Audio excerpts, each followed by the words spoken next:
Leviticus chapter 7. These are the regulations for the guilt offering, which is most holy. The guilt offering is to be slaughtered in the place where the burnt offering is slaughtered, and its blood is to be splashed against the sides of the altar. All its fat shall be offered, the fat tail and the fat that covers the internal organs, both kidneys with the fat on them near the loins, and the long lobe of the liver, which is to be removed with the kidneys. The priest shall burn them on the altar as a food offering presented to the Lord. It is a guilt offering. Any male in a priest's family may eat it, but it must be eaten in the sanctuary area. It is most holy. The same law applies to both the sin offering and the guilt offering. They belong to the priest who makes atonement with them. The priest who offers a burnt offering for anyone may keep its hide for himself. Every grain offering baked in an oven or cooked in a pan or on a griddle belongs to the priest who offers it, and every grain offering, whether mixed with oil or dry, belongs equally to all the sons of Aaron. These are the regulations for the fellowship offering anyone may present to the Lord. If they offer it as an expression of thankfulness, then along with this thank offering they are to offer thick loaves made without yeast and with olive oil mixed in, thin loaves made without yeast and brushed with olive oil, and thick loaves of the finest flour well kneaded and with olive oil mixed in.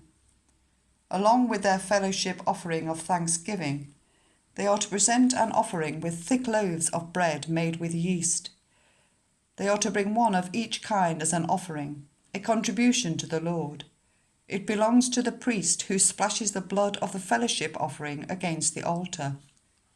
The meat of their fellowship offering of thanksgiving must be eaten on the day it is offered. They must leave none of it till morning. If, however, their offering is the result of a vow or is a free will offering, the sacrifice shall be eaten on the day they offer it, but anything left over may be eaten on the next day. Any meat of the sacrifice left over till the third day must be burned. If any meat of the fellowship offering is eaten on the third day, the one who offered it will not be accepted. It will not be reckoned to their credit, for it has become impure. The person who eats any of it will be held responsible. Meat that touches anything ceremonially unclean must not be eaten. It must be burned. As for other meat, anyone ceremonially clean may eat it. But if anyone who is unclean eats any meat of the fellowship offering belonging to the Lord, they must be cut off from their people. Anyone who touches something unclean, whether human uncleanness or an unclean animal, or any unclean creature that moves along the ground, and then eats any of the meat of the fellowship offering belonging to the Lord, must be cut off from their people. The Lord said to Moses, "Say to the Israelites, do not eat any of the fat of cattle, sheep, or goats. The fat of an animal found dead or torn by wild animals may be used for any other purpose, but you must not eat it. Anyone who eats the fat of an animal from which a food offering may be presented to the Lord must be cut off from their people. And wherever you live, you must not eat the blood of any bird or animal. Anyone who eats blood must be cut off from their people."